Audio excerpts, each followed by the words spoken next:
안녕하세요. 조철희 박사의 통통통. 유통, 물류통, 소비통, 글로벌통입니다.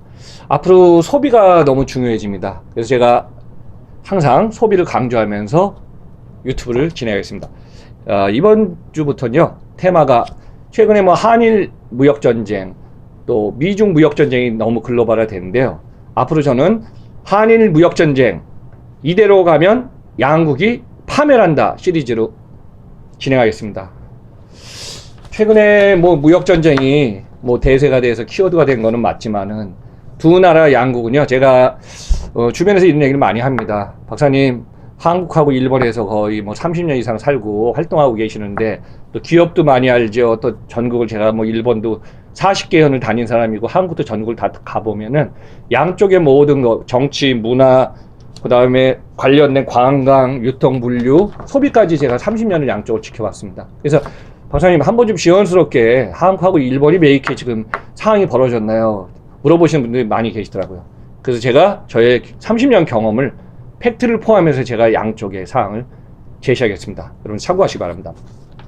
과거에는 포인트는 일본은 미국과 유럽의 선진국을 벤치마킹했다 그랬죠. 그래서 일본형을 만들었습니다. 한국은 가까운 일본을 보면서 유통, 물류, 항만, 공항 처음에 다 벤치마킹하면서 같이 교류를 해왔습니다. 그러면서 양쪽 한일 양국이 상호 보완적인 관계에서 진짜 경쟁을 하면서 계속 커왔거든요. 최근에 한 10년 사이, 10년은 안 됐나요? 상호 보완 관계가 최근에 어떻게 변했죠? 지금 상호 고립 대립 관계로 갈 수밖에 없어요. 이렇게 하면요. 물론 이제 일본이 화이트 칼라 제소한 거는 저도 압니다. 또 한국이 또 같이 동시에 지금 하고 있어요. 근데 이런 상황이 만약에 우리 기업인들이나 주변에 이제 관련된 사람들 보면요, 저도 처음에는 3개월 정도 잘 가면 될 거라고 생각했는데 이게 장기화돼 갖고 6개월, 1년이 지나면요, 그 전에 이제 상호 타협이라든가 서로 이제 보완 조정을 안 하면은, 협의를 안 하면요, 이 양국은 두 나라가 같이 파멸하는 조건이 됩니다. 제가 이 말씀을 드린 이유는요, 한일 양국은 여러분들 아시죠? 자원이 없는 나라예요. 그 다음에 인력 구조로 여태까지 수출하면서 여기까지 왔는데 상호 보완 관계가 상호 고립이나 대립하다 보면요, 글로벌 비즈니스에서 서로 자기네 자리를 지키려고 하다 보면 상호 간에 데미지가 더 커질 걸로 보고 있습니다.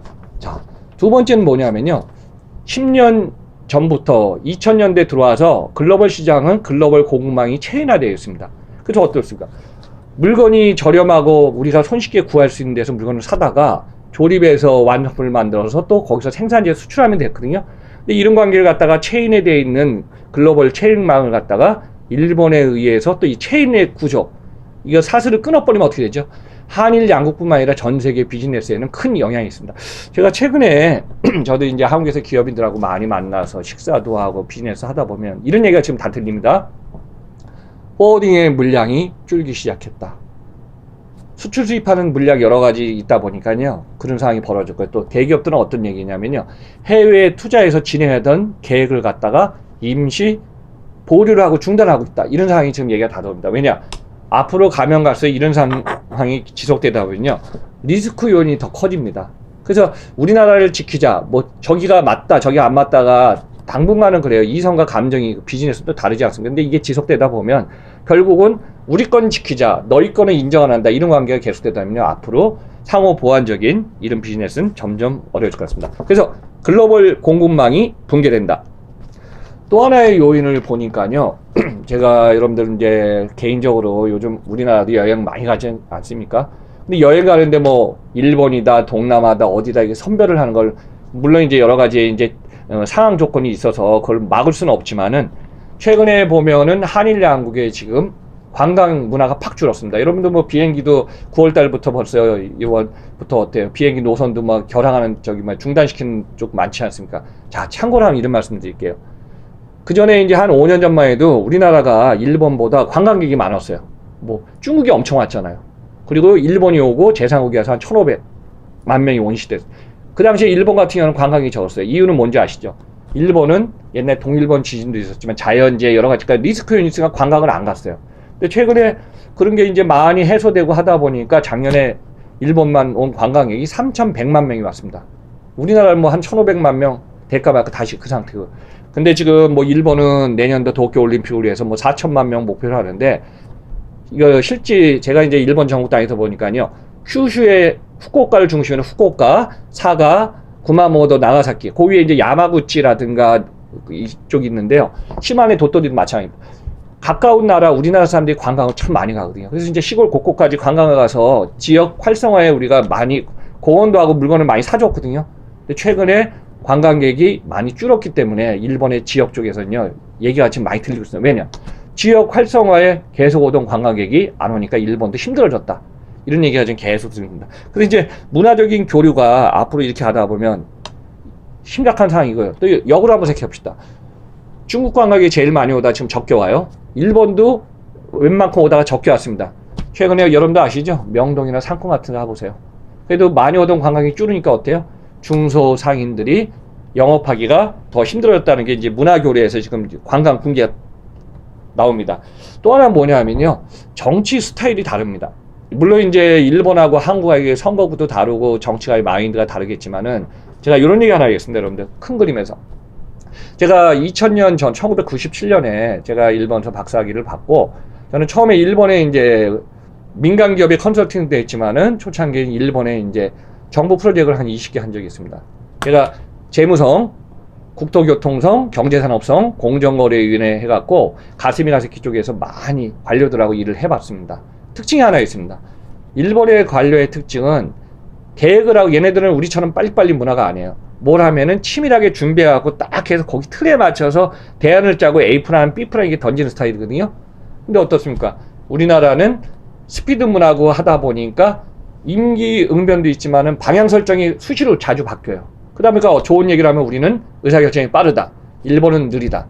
근데 역으로 생각하면은 일본은 대안을 갖고 있는데 한국은 대안 이전에 일단은 무조건 질르고 보자. 이게 이제 양쪽의 상황입니다. 그래서 이제 정치도 그다음에 정부의 관료도 그런 상황인데, 그게 이제 문화의 차이가 있다 보니까 이 부분을 잘 조정해서 타협을 하지 않으면요, 결국은 편성이 갑니다. 제가 한번 이런 얘기가 있습니다. 과거에 1990년대 2000년 초대 갖고 우리 한일 공동 월드컵 있지 않았습니까? 2002년. 그때 아마 김대중 대통령하고 일본의 오부치 수상이었을 거예요.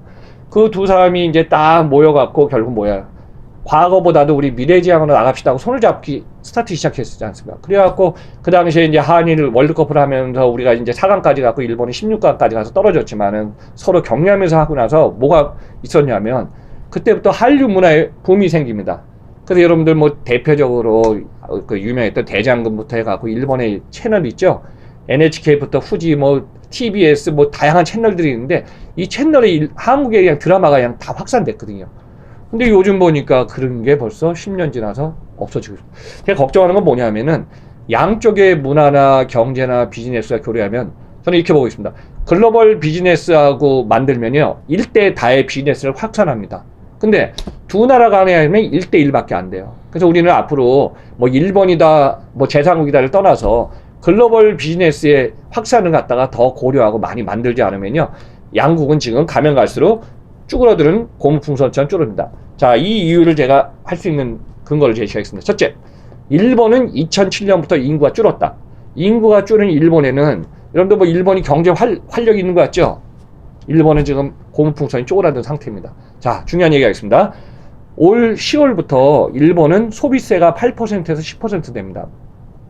이게 이제 우리하고 다른 게, 우리는 이제 소비세라든가 세금이 안에 들어가 있으니까 괜찮은데 일본은 외세예요.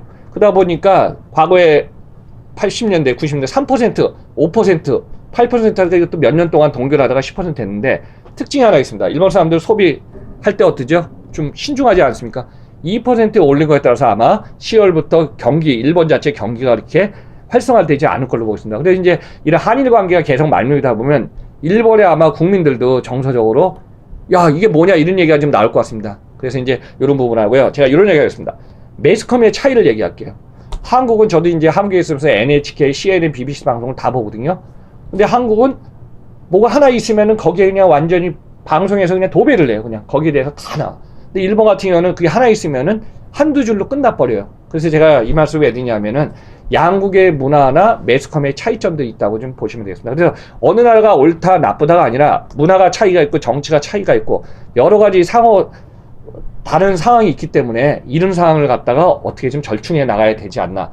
만약 이 상황이 계속, 저는 처음에 3개월, 6개월을 봤는데 파이트, 보복 여러 가지가 이제 겹치다 보면 내년 일본은 2020년에 여름 하계 도쿄 올림픽이 있습니다. 이 상황이 지속되다 보면 아마 일본도 최고의 더운 날씨에 습한 날씨에 올림픽 할 때 그렇게 좋은 환경은 아닐 겁니다. 그래서 전 세계 글로벌을 평화롭게 가야 되는데 최근에는 글로벌 비즈니스가 자꾸 보호주를 가다 보니까 한일 양국이 이런 상황이 좀 온 것 같습니다. 그래서 앞으로 이거 좀 잘 만들어가는 게 주요 과제인 것 같습니다.